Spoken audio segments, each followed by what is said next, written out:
What's going on? What's up? Welcome back to NGB Talk. My name is Nicholas. Thanks for clicking on the video. In today's video, I'm breaking down a bunch of news regarding NFL players and teams. The legal tampering windows opened up, and I'm breaking down a lot of Tennessee Titans things, but other football, NFL related topics as well. Thanks for being a part of this with me right now. First and foremost, I want to say I hope you're safe. I hope you're taking care of yourself. Obviously, there is a pandemic that is going on right now, and it's touching every part of our lives. So I first want to say I hope you're healthy. I hope you're safe. I hope you're being smart.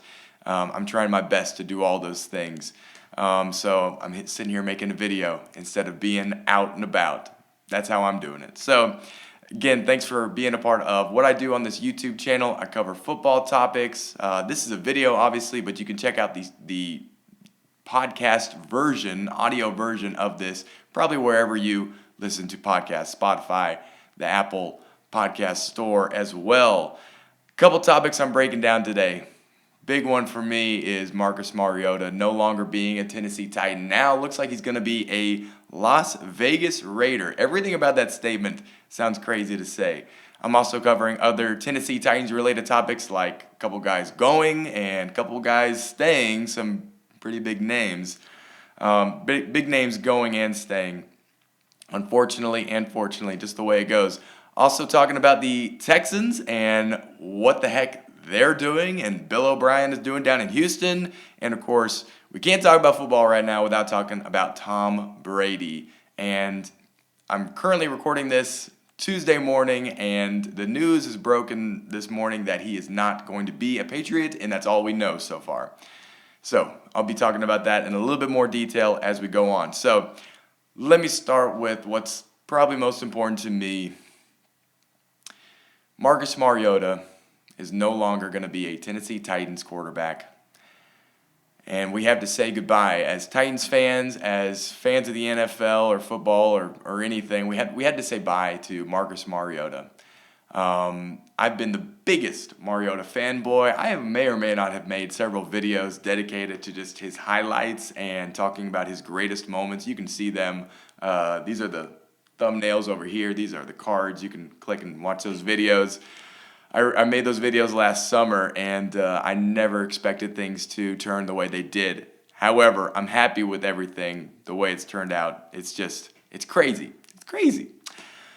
So Marcus Mariota, honestly, what could I say about this guy? This is my Marcus Mariota goodbye video, and he'll never see this video, but if he did, I would just tell him thank you. Thank you so much for being such an impact on the world and the world of sports, and you came to my team and you performed great. Marcus Mariota took the Tennessee Titans from the abyss to relevance. The team that Marcus Mariota started playing for was garbage. Absolute garbage. There had actually been a lot of shifts in ownership, and leadership was kind of a question mark. We had several coaches after Jeff Fisher that was like, what is going on here? Although Mike Munchak, great guy, great member of the Titans and Oilers organization, it was his coaching and then Ken Wisenhunt eventually, and it was just bad coaching. And the team that Marcus Mariota inherited had something like 50 losses in 5 years, including his rookie year. So Mariota, you could say, paved the way for the success that the Tennessee Titans have had over the past couple years, eventually getting to AFC Championship. I don't want to take anything away from Ryan Tannehill because dude's a boss and dude deserves all the money that he recently got this week. However, I would say that had Marcus Mariota not laid the groundwork there for Ryan Tannehill to step in and lead the team to success and have success, I don't think it would have happened. I think Mariota's to blame. Mariota has several very, very interesting and eye-popping stats. Third longest quarterback run of any NFL quarterback since 1960. He did this in a game against the Jacksonville Jaguars his rookie year. It was an 87-yard touchdown run. It was amazing. The kind of stuff you saw him do at Oregon, and you wondered, is he going to be able to do this in the pros? It was amazing to watch. So great. Marcus Mariota, his rookie season was really, really great as far as NFL rookie quarterbacks go. And his first game, which was insanity. If you're a Tennessee Titans fan, you could never forget it. If you're a Tampa Bay Buccaneers fan, you probably never forget it. The first game Marcus Mariota played was against Jameis Winston and the Tampa Bay Buccaneers in Tampa. And this was the first time that the first and second overall picks had to play each other in a game. And it probably hasn't happened since. Probably never will happen again, at least not for a long time. And Marcus came out and played phenomenal. And Jameis laid an egg. And Jameis has had some great games ever since then. It's not to say that it's just all been bad. And Marcus has had his moments of not playing great at all as well. But on this day, as a Tennessee Titans fan, you wanted to see Marcus destroy Jameis, and he did. He actually had several crazy stats. It was the first player, Marcus Mariota was the first player in the Super Bowl era to have a perfect passer rating on his first ever game. He threw the most touchdowns of any rookie quarterback in their first game. And all of that actually happened in the first half. So that's also a stat there. It was crazy. And then, of course, Jameis Winston on the flip side, his first pass went for a pick six. He ended up throwing another interception or two during that game. I know, crazy to think that Jameis Winston did that. So that was amazing. Just as a Titans fan to see this young kid come out and he has all this potential and he just destroyed it his first week. And obviously the rest of the rookie season wasn't great because it was a terrible team Marcus Mariota was on. But since Mariota, took over after his rookie season, the 10 losses on average per year, the Titans flipped that to about 10 or so wins per year afterwards. So instead of 10 losses, we had 10 wins. It was fantastic stuff. Obviously, Marcus took the Titans to the playoffs. We can't ever forget what he did in Kansas City. Marcus actually has some really interesting Titans records, Tennessee Titans only records. He has the highest single game completion percentage. It was 95.7 versus Houston. This happened in 2018. It's actually a loss. I think it was in Houston. And he had something like 21 of 22 completions. It was insanity. And the only incompletion bounced right off the hands of Derrick Henry. He put it right where he could get it, and it just bounced right off his hands. And then finally, the other Titan record that Marcus Mariota has is a single game rushing record. It's 112 yards. And if you're a Ravens fan, you're probably like, well, that's nothing. But for Tennessee Titans fans, that was a lot. And that was actually the Jaguars game when he had 87 yards rushing. So the other Titans records he has is best rookie season completion percentage, and most passing touchdowns, most passing yards by any Tennessee Titans rookie quarterback. So the next guy that the Titans select as a rookie quarterback, which may not be for a while, he's gonna have to he's gonna have some work to try and beat these records that Mariota had.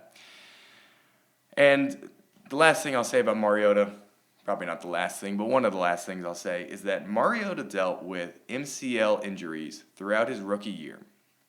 He broke his fibula at the end of the 2016 season. Awful game against the Jaguars. He suffered nerve damage to his elbow and a stinger to the neck in 2018. The guy was plagued by injuries throughout his career. 2019, obviously not playing the full season, was the first time he's ever not been injured. So the guy has worked through a lot of pain, and anyone that would ever call him soft doesn't understand the situation. The guy has worked through pain, has come back from terrible, awful injuries, and has been a stud the whole time. Mariota went head-to-head with Tom Brady, Drew Brees, Aaron Rodgers, Russell Wilson.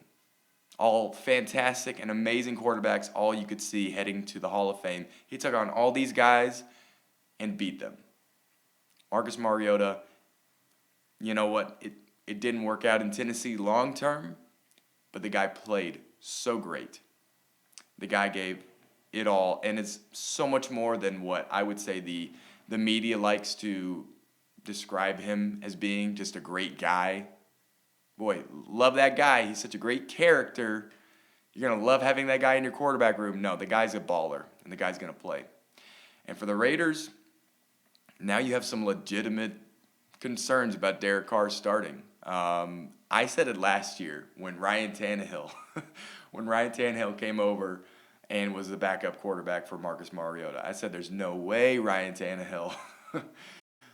You could find the tweets, you could find the comments on YouTube, you could find what I said, throw it back in my face if you want to. But I said there's no way. Well, there is a way. There is a way. Either way, Derek Carr being the starting guy and having a great season, whatever, it's going to be great for the Las Vegas Raiders to have Marcus Mariota on their team. So, as a Tennessee Titans fan, I have to say goodbye to Marcus Mariota. Dude was a stud. If you know me, you know I was a huge fanboy. Can't say enough. And, man, wish him the best and wish the Raiders the best with Marcus Mariota. Now, switching gears to Ryan Tannehill is going to stay with the Tennessee Titans. He has just signed a 4-year-long contract for $118 million. This makes him one of the top-paid quarterbacks in the NFL right now. I think he's number 7 on the list as far as maybe total contract or maybe as far as the average per year. He's actually making a little bit more money than Kirk Cousins made when he got his original deal with the Vikings back in 2018. I'm not sure what the specifics are on the deal that Kirk Cousins signed like yesterday to extend him for another couple years. He's making a little bit more money than Jimmy Garoppolo. So when I was looking at a contract for Ryan Tannehill, I thought that kind of money is probably what he is going to get and probably what he deserves. I think that this is a win for the Tennessee Titans. Obviously, there was the potential to get Tom Brady. I always saw it as a much, much better move to sign Ryan Tannehill. Some people might call it the safe pick. Some people might say he's unproven. I would say this is the quarterback that has the higher ceiling. Ryan Tannehill is developing and just had his best season as a professional, and it just so happened to be on a team that, frankly, was good, but was not inept. Not to say that there weren't maybe a year or two that he's with the Dolphins that they kind of knew what they were doing, but honestly, now we're able to see what Ryan Tannehill could do, and we're just going to see him progress. Tom Brady, on the other hand, if you look at the stats, and stats are stats, I get that. He's been on the decline for years now. Obviously, Tom Brady is going to succeed where he goes, but I see a lot more success for Ryan Tannehill, and I see someone that is on the rise rather than someone that's on the decline. Tom Brady, he is not going to be a New England Patriot anymore, and now he has to learn a new offense, has to get into a new locker room, and a lot of guys are going to rally around him, but we just saw the Tennessee Titans rally around Ryan Tannehill and have so much success. And the big piece there, obviously, is that Tannehill's coming back, and so is Derrick Henry. So I think Ryan Tannehill's going to do fantastic. I will say this. If you're someone who thinks that Ryan Tannehill didn't deserve the money and is not near as good if Derrick Henry's not there, just watch the Week 16 game, Titans versus the Saints. Derrick Henry was out because of a hamstring injury. They needed to rest him that 1 week because they didn't actually need to win this game, and it ended up working great for them. So if you watch this game, Ryan Tannehill had almost 300 yards passing. He had 3 touchdowns, and the dude balled out. The dude made plays out of the pocket when he needed to, made plays down the field, and honestly, the Titans would have won the game if it wasn't for a bogus, illegal, later the player was fined, hit that I believe Khalif Raymond took. The Titans were just going down the field. They were driving down the field, and it was late in the game, and they were going to win if they scored this touchdown. It looked like they were going to win. If they just scored this touchdown, and they were marching down the field, Tannehill is throwing dimes the whole game. No Derrick Henry, and really not much of a run game at all. It was all Ryan Tannehill. Makes a throw. Khalif Raymond, number 14 for the Tennessee Titans, catches it and gets hit, gets a concussion from it. It was out until, I think, the Ravens game in the playoffs, 3 or so weeks later, and 2 weeks later. 2 or 3 weeks later. And the ball comes out, and Saints actually end up taking the ball, running it down, and they end up winning by 10 points, but that's only because Ryan Tannehill's pass to Khalif Raymond was taken away from him. Titans would have won this game. Go watch the game if you don't think that Ryan Tannehill can do it, because he absolutely can. Is he Patrick Mahomes? No. However, I think he can make Patrick Mahomes-esque not only decisions, but plays. Getting outside of the pocket, going off script, making those plays that really, really matter. Ryan Tannehill can do it. He's worth every penny. It's going to be great to watch him play for my Tennessee Titans. Again, a year ago this week, cannot believe I would have been saying this. So we already talked about him a little bit, but we got to talk about this guy. The King is back. How he's going to be coming back? Not sure, but the franchise tag has been applied to Derrick Henry, and he is going to be back with the Tennessee Titans one way or another. Obviously, the tag is kind of a... Do you want to see this happen? Do you not want to see this happen? Personally, as a fan, of course we want to see Derrick Henry locked up for the next 10 years, making $15 million a year, but it's not the way it goes all the time. But Derrick Henry back with the Tennessee Titans, that's great news. Derrick Henry off of the market, the free agency market, that is great news. Obviously, the deal is that the Tennessee Titans have till July 15th, Derrick Henry and the Tennessee Titans have until July 15th to make a brand new deal, a long-term deal like everyone would want, happen. We'll see what happens. Is Derrick Henry going to try and hold out because he doesn't want to be franchise tagged? That's difficult to say. Derrick Henry obviously is a humble dude, is absolutely, as you could see, team first, wants to win, doesn't care about anything but winning and being just a solid professional. At least that's what he's conveyed in interviews in front of the media and to the fans. But we'll see what this is like. Franchise tag is not a great thing for running backs because you're one injury away from being done, honestly. Some people, not Adrian Peterson, but most running backs are one injury away. And even without injuries, running backs have short shelf lives.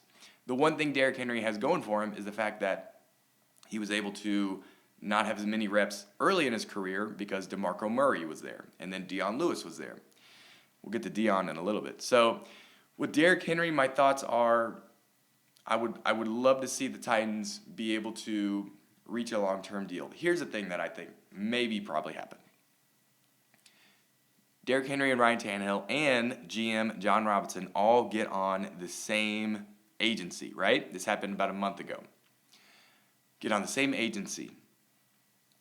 John Robinson has his plate full of all these dudes that he needs to get back. He needs to try and get Logan Ryan back. He needs to try and work out Jack Conklin's deal. Obviously, he's gone to the Browns now.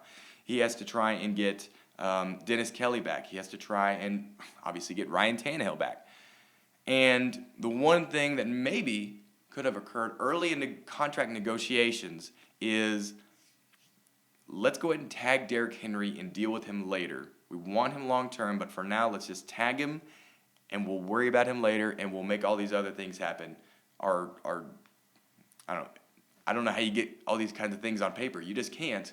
But I imagine maybe the strategy could have been let's tag him now so we can handle it later because John Robinson, to my knowledge, has never franchise tagged one of his players. So it's kind of odd that they did this. However, you totally see why they did it, being that the cap room was so small this season. So maybe that's my hopeful, optimistic side talking. I don't know. But what we know right now is that Derrick Henry is set to make about $10 or so million in 2020. We have until July 15th. For them to sign a long-term deal. If they don't do anything after July 15th, then the one-year contract is in play, and there's nothing we can do about it. But Derrick Henry, King Henry, with his NFL rushing title, most likely is coming back to the Tennessee Titans, and we get to see him continue to stiff-arm opponents into the dirt next season. So if you're a Tennessee Titans fan, you had to say bye to a lot of really great guys. Obviously, Marcus Mariota, but also Delanie Walker. Man, you had to say bye to Ryan Suckup. Some other guys that, had to say bye to, Cameron Wake, Dion Lewis, but, Jack Conklin. Man, we would have loved to see Jack Conklin back. Obviously, Dennis Kelly is going to come in. He just got a 3-year deal worth about $20 or so million. He's going to be the right tackle, or he's going to compete for the starting role. He's our swing tackle on the Tennessee Titans roster. So, this is the way the business works. Guys come and go. And the best thing about Marcus Mariota is that he's going to go. Jack Conklin, they're going to go, and they're going to be able to play another day. Guys like Cameron Wake, Delanie Walker, we'll see if they can play again. We'll see. Dion Lewis, he could probably get some carries here and there. So it's the way it goes. Sad to see it happen. I remember my first reaction to all these guys being released to make room for this next season with the Tennessee Titans cap situation as it is. My first thought is Delanie Walker. If this is it, if he retires now, is he within the top 10 best tight ends of the past decade? So me and my friend of mine from work, David, we had this conversation. We tried to piece it together. He thought maybe Delanie Walker belonged in the top 15. I'm super biased, obviously. I'm thinking top 10 in the last decade. So I tried to put together a list. Guys were like Tony Gonzalez, Rob Gronkowski, Travis Kelce. They were on the list. Zach Ertz more recently. Hard to say, but I think Delanie Walker belongs in the top 10. Obviously, for Tennessee Titans fans, Delanie Walker was the best player on a bunch of really, really garbage teams, and such a great dude. Delanie Walker came into the league, and I think maybe 6th or 7th round draft selection by the 49ers.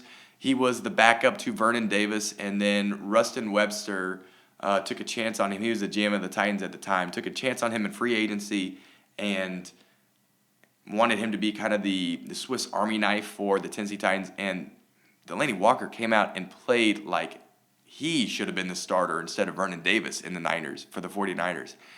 At the time, Vernon Davis was doing a great job. However, Delanie Walker came to the Tennessee Titans and played outstanding. Dude balled out, and if you're a Tennessee Titans fan, you just remember this dude being so good, catching the ball every time, and then having great yards after the catch.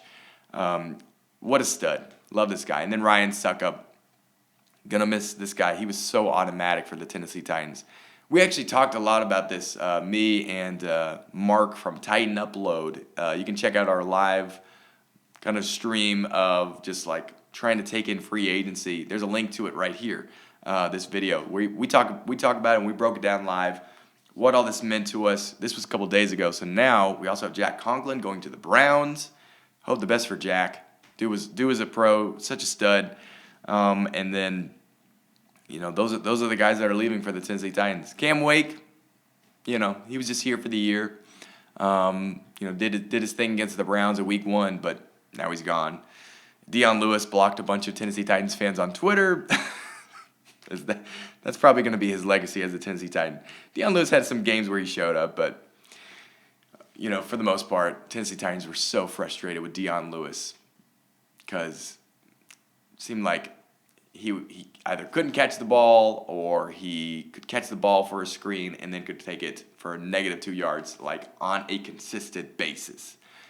And it was frustrating because anytime you saw him, you were not seeing Derrick Henry. And anytime you're not seeing Derrick Henry, all hope is lost.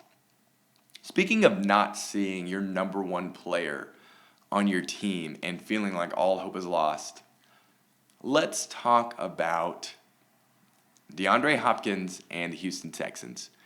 My question is, what are the Texans doing? What is Bill O'Brien doing? This is following a chain of events that are absolutely bizarre. This makes, I can't think of his name now, the GM from David Gettleman. This makes David Gettleman look like a genius. You know, the moves that Bill O'Brien has made since taking over the GM coach spot are absolutely bizarre. Trading Jadeveon Clowney for pennies last year.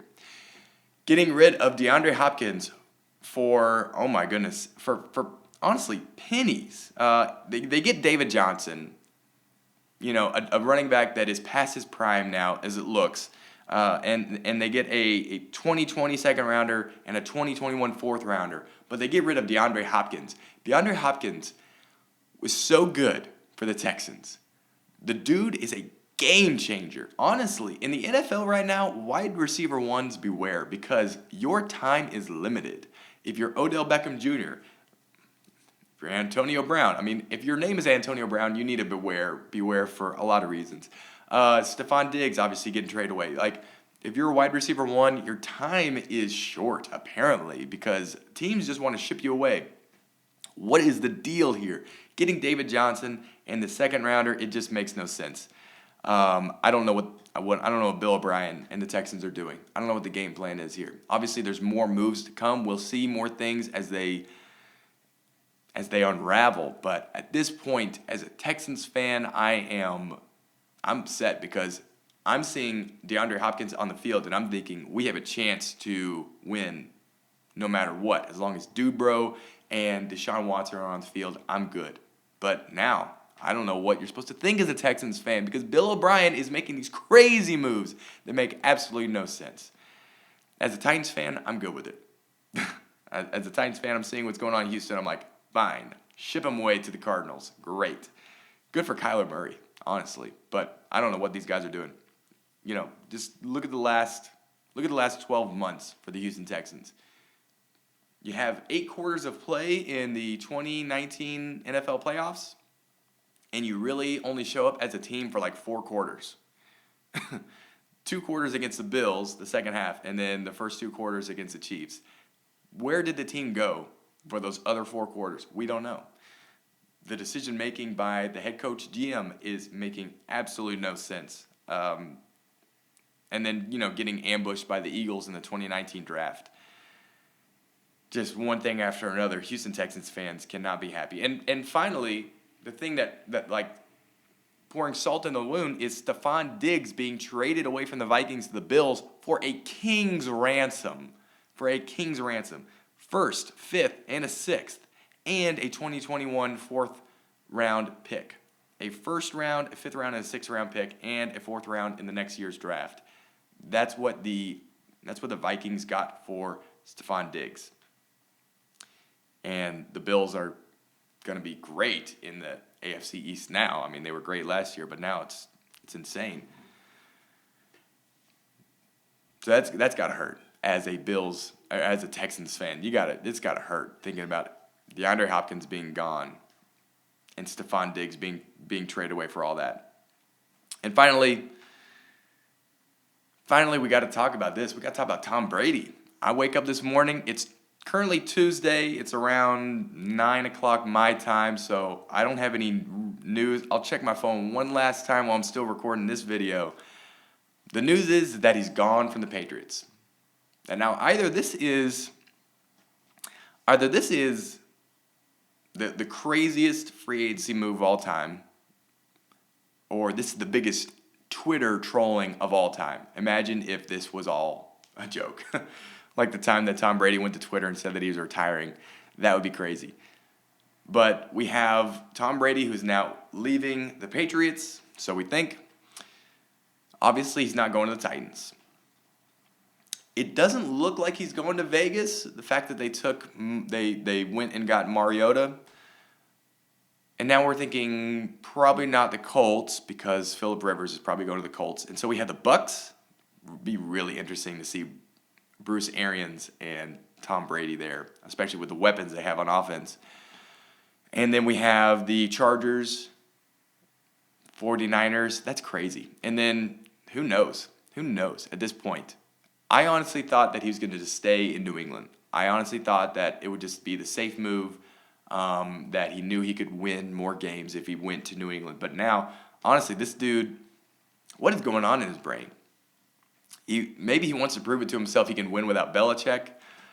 Maybe Belichick wants to prove the same thing. So they did each other a favor, but maybe not.